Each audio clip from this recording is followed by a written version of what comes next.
اللہ تعالیٰ نے اپنے کملی والے کی برکت سے، اپنے محبوب کی برکت سے حلیمہ سعدیہ رضی اللہ تعالیٰ عنہ کے گھر میں ایسی دودھ کی نہریں جاری کر دی۔ توجہ فرمائیں، حضرت حلیمہ سعدیہ فرماتی ہیں جب میں کملی والے کو گودی میں لے کر دودھ پلانے لگی تو میں یہ دیکھ کر حیران ہو گئی کہ میرے سینے سے اتنا دودھ اتر آیا کہ محمد صلی اللہ علیہ وسلم نے جی بھر کر دودھ پیا۔ اس کے بعد ان کے رضائی بھائی نے بھی جی بھر کر دودھ پیا، دونوں میٹھی نیند سو گئے۔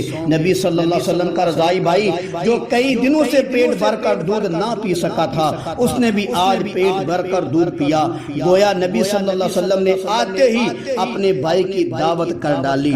نبی صلی اللہ علیہ وسلم آتے ہی اپنے بھائی کے میزبان بن گئے۔ نبی صلی اللہ علیہ وسلم کا جھونپڑی میں آنا ہی تھا کہ وہ اونٹنی جو لاغر اور کمزور تھی، دودھ بالکل نہ تھا، اس کے تھن دودھ سے بھر گئے۔ پھر حلیمہ سعدیہ رضی اللہ عنہا اور ان کے خامد حارث نے بھی خوب سیر ہو کر دودھ پیا۔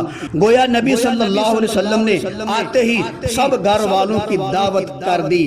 تو پھر میں کہنا چاہتا ہوں، جہاں دکھ تھے وہاں سکھ آگے، جہاں غربت کے شرارے تھے وہاں دودھ کے فوارے آگے، جہاں بھوک کی لہریں تھیں وہاں دودھ کی نہریں آ گئیں، جہاں روتے تھے وہاں ہنسنے لگے، جہاں پریشان تھے وہاں خوشیاں منانے لگے۔